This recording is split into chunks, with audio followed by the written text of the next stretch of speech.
Oji mamacita, Oji mamacita, tu es tant de qui de moi de nous pour toi je t'ai redessus massa.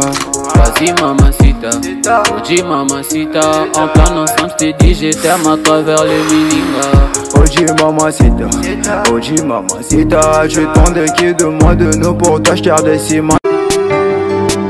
L'Agence congolaise de prestations et services SARL, la solution rapide pour toute activité des transactions immobilières en République démocratique du Congo. Vente, achat, gestion, estimation, mise en location des biens meubles et immeubles, contactez-nous au +243 85 27 79 630. Vous avez une parcelle à vendre, un terrain, une villa, une concession, un bureau et un appartement à vendre ou à louer, contactez-nous au +243 85 27 79 630. La CPS SARL est la première société et grand réseau spécialisé dans la vente et l'achat des biens immobiliers. Elle s'occupe. Oji mamacita, tu es tant de qui de moi de nous pour toi je t'ai redessus massa. Vas-y mamacita, Oji mamacita, en plan ensemble je t'ai dit je t'aime à travers le mininga. Oji mamacita, tu es tant de qui de moi de nous pour toi je t'ai redessus massa.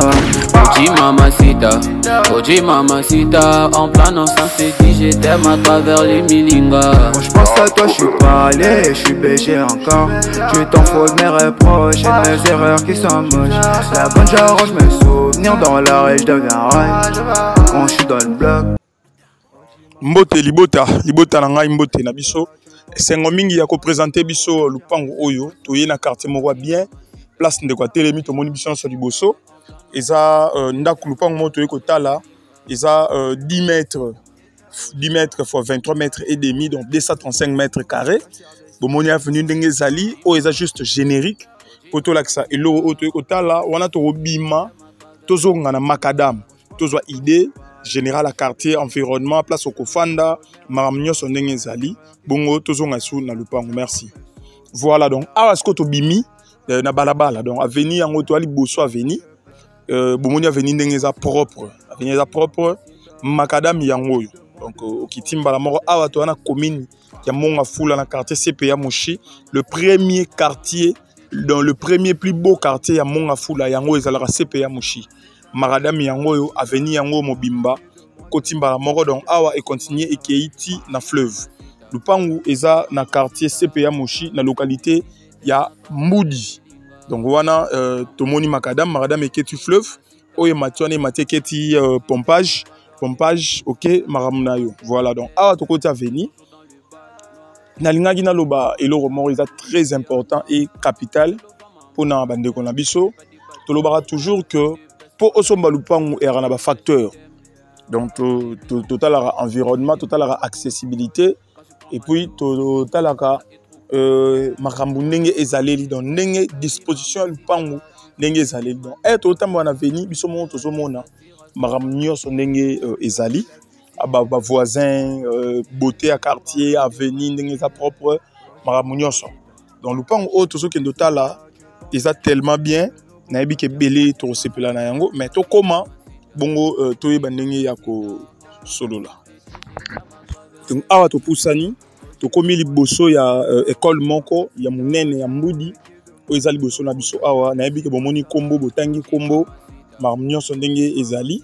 Donc avenue Emati nde to l'accès bien dans générique avenue auto ya kota lupango yango donc ça écoutiment droite air aux autres là environnement yo mo ozo comprendre place ozo somba donc lupango eza na quartier bien environnement ya lupango eza très bien donc soko sombi yo mo ozo comprendre déjà au revendre na banani et puis ba école eza pembeni ba hôpital eza pembeni bomoni makadam eza musika makasi vraiment te na lupango place toye kota là. Donc wana toruumela te tokota na kati ya lupangu tolakisa environnement mais tolinga tokota na kati pour to découvrir parcelle par rapport nde totalaki na générique mais na yebi ke na ndenge ya kolakisa exclusivement pour comprendre donc toi na kati ya lupangu yango yo bomoni ndenge ezali eza bien clôturé so tali ba mur o comprendre que ba mur eza ba mur ya kala makasi te Donc eza biloko mo ba voisin ba sombaki ba biso pe to sombaki to créer ba mire mitoyen kaboli biso na ba voisin. Donc eza biloko mo esalami kala te. Donc dans le baki le pango eza 10 mètres x 23 mètres et demi, soit 235 mètres carrés. Oyo batie na prix il y a 50 000 légèrement négociable. Donc liboso lupango oyo ezalaki na prix mosusu, mais na pourquoi tokutani na yemoro mukolo na yango to meki un peu comme modifier prix, mais à discuter légèrement parce que to loba toujours que biso tozalaka kaka na souci ya basombi. Donc oyo azo somba lupango nde toyebi que tokosala effort à somba et puis toyeba comment est-ce que toroki ko évoluer. Donc onyos to là que c'est ça ba voisin lupango oyo ils ont un problème à documenter, ba document nyos eza bien et puis ils ont en forme.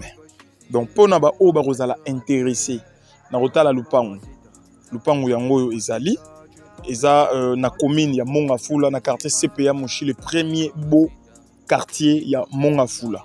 CPA Moshi na localité ya Mboudi. Donc pona ba o ba yebi pona koya na CPA Moshi à partir ya Kitambo magasin aux Nzela mai pompage au combinaison de moutons à pompage au Mathilde Colasso des moutons aux Amobimba na localité ya Mboudi. Donc voilà un peu bomoni mabele ndezali eza marécagete eza sol compact. Eza sol compact, sol mai propre et bien. Puis ndaku oyo yango comme mise en valeur, eza une chambre salon, eza comme mise en valeur. Donc une chambre salon yango yo eza soit à démolir soit à modifier selon mutu oyo akosoba ndenge akolingela ndaku na ye soit lupango ezalela. Donc voilà un peu structure ya ndaku ndenge ezali. Donc wana to rumela te to robima tozonga to l'accès sous environnement tinde to rozonga na macadam. Voilà un peu to l'accès qui déjà environnement a tozo bima to loba sou mingité tozo tia musique le temps que to bima tina macadam to yo carrément musique et ça la rabiso bien et ti to robima to koma na macadam. Bonne chance à tout le monde ba oba rosa intéressé. $50 000 légèrement négociable. Tous les documents sont au grand complet et puis propriétaire Yemokonde Azoteka lupango na ye. Voilà un peu. Merci beaucoup. Bonne compréhension et bonne chance à tout le monde. Merci, bye. Yo Cambon. Yo Cambon. Oji mamacita, tu demandes de qui, de moi, de nous, pour toi je t'ai redessus ça. Vas-y mamacita, Oji mamacita, en plan ensemble je t'ai dit je t'aime à travers le Milinga. Oji mamacita, tu demandes de qui, de moi, de nous, pour toi je t'ai redessus ça. Oji mamacita, en plan ensemble je t'ai dit je t'aime à travers le Milinga. Quand je pense à toi je suis pas allé, je suis BG encore. Tu t'en fous de mes reproches et de mes erreurs qui sont moches. La bonne genre je me souviens dans la rue je deviens rail. Quand je suis dans le bloc, bébé veut que je pêche. Oji mamacita, tu demandes de qui, de moi, de nous, pour toi je t'ai redessus ça. Oji mamacita, en plan ensemble je t'ai dit je t'aime à travers le Milinga. Oji mamacita, tu demandes de qui, de moi, de nous, pour toi je t'ai